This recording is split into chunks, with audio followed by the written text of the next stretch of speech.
Hello, my name is Arndt Künnecke. I'm a professor for public law and politics at the Federal University of Applied Sciences for Public Administration in Germany. When I heard about the call for papers for the latest volume of the LPSV Law Review about weakness and effectiveness of the law of the European Union immediately came into my mind. According to my experience, this is a very good example for this topic. Therefore, I won't talk about the weakness and effectiveness of law in general, but about EU law in particular, and more specifically about how the European Union detects current weaknesses of its own law and how it acts to make it more effective for the future.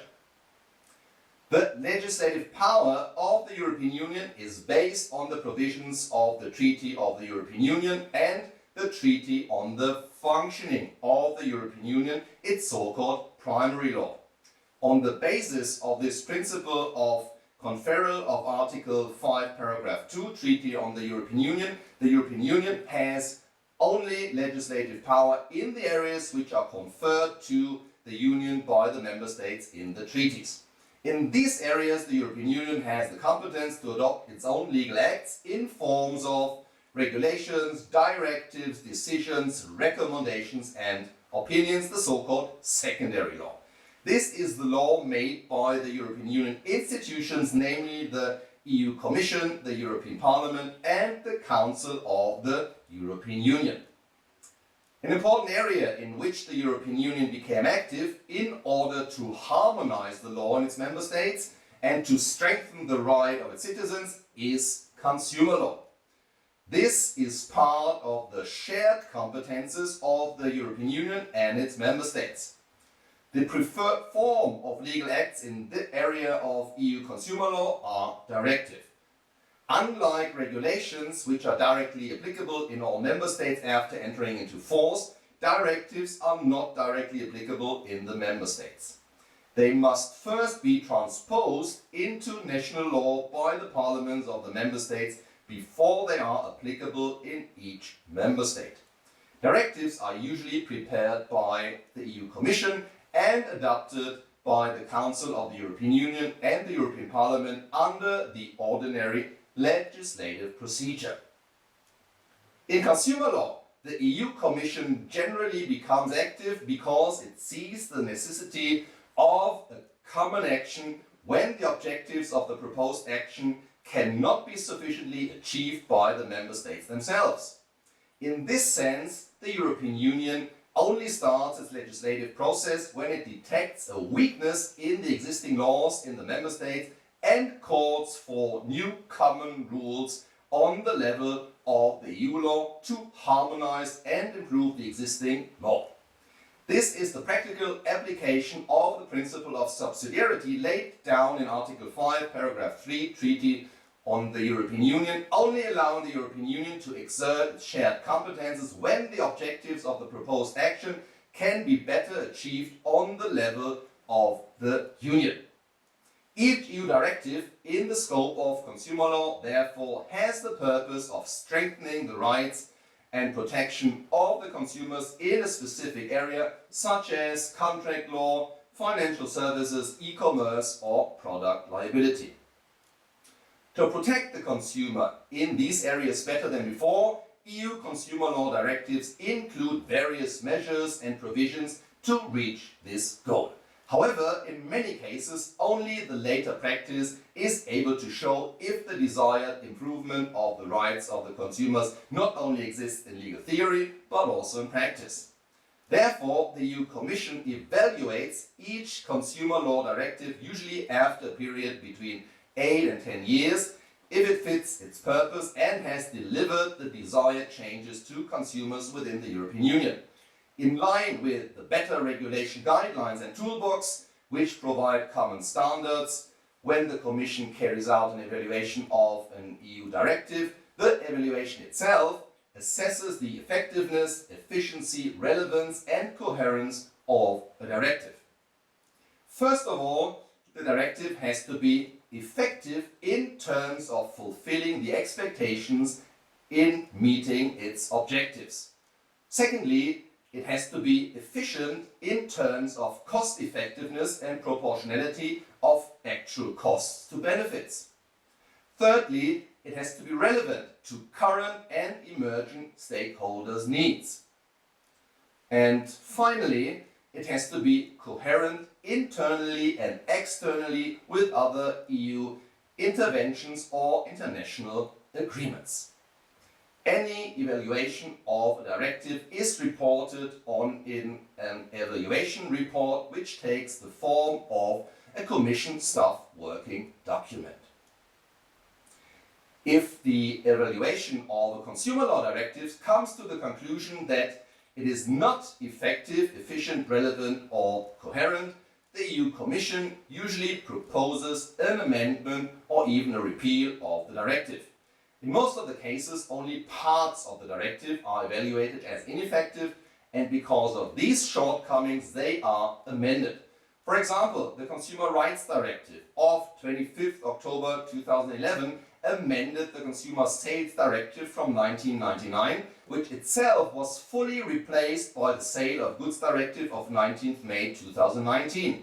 In this case, it took 20 years to assess the content of the existing Consumer Sales Directive as too ineffective and not up to date anymore before its updates led to a complete repeal. In other cases, this evaluation procedure led to quicker results. For instance, the Distance Selling Directive of 20th May 1997 was already amended in 2002 before it was repealed by the Consumer Rights Directive in 2011, extending the withdrawal period for goods purchased by distance contracts from 7 to 14 days, as the existing period was deemed to be too short and therefore ineffective to protect consumers sufficiently while purchasing goods online in the internet. A recent example of how important it is to detect the weakness and shortcomings of existing directives in EU consumer law are the two directives from 20th May 2019 on certain aspects concerning contracts for the supply of digital content and digital services, known as Digital Content Directive, and on certain aspects concerning contracts for the sale of goods, known as the Sale of Goods Directive.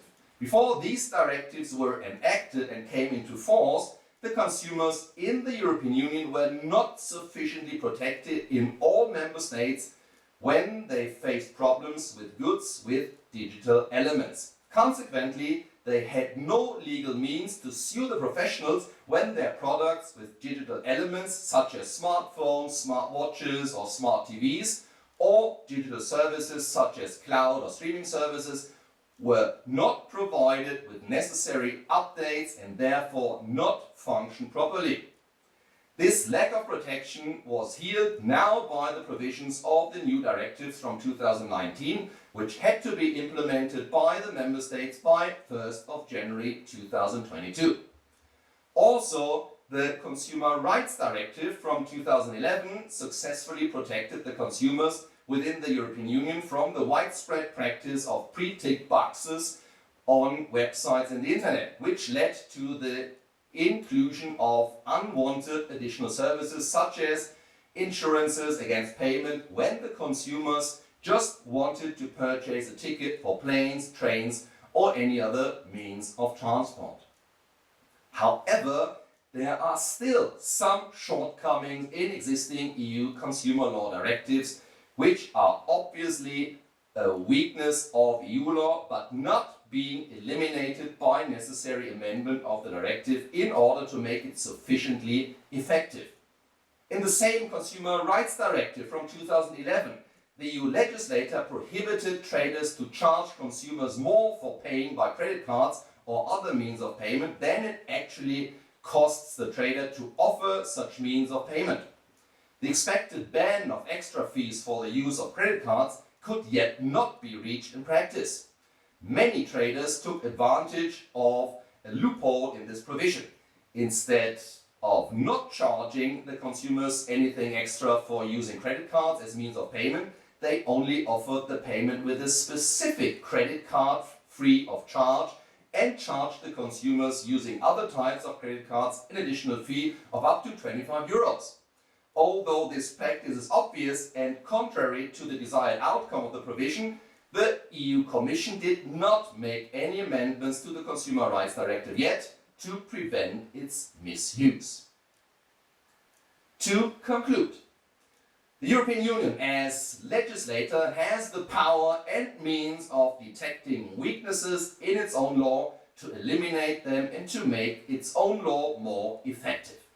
This procedure is continuously carried out by the EU Commission, especially in areas like consumer law, where technological progress leads to more enhanced protection of consumers in certain settings.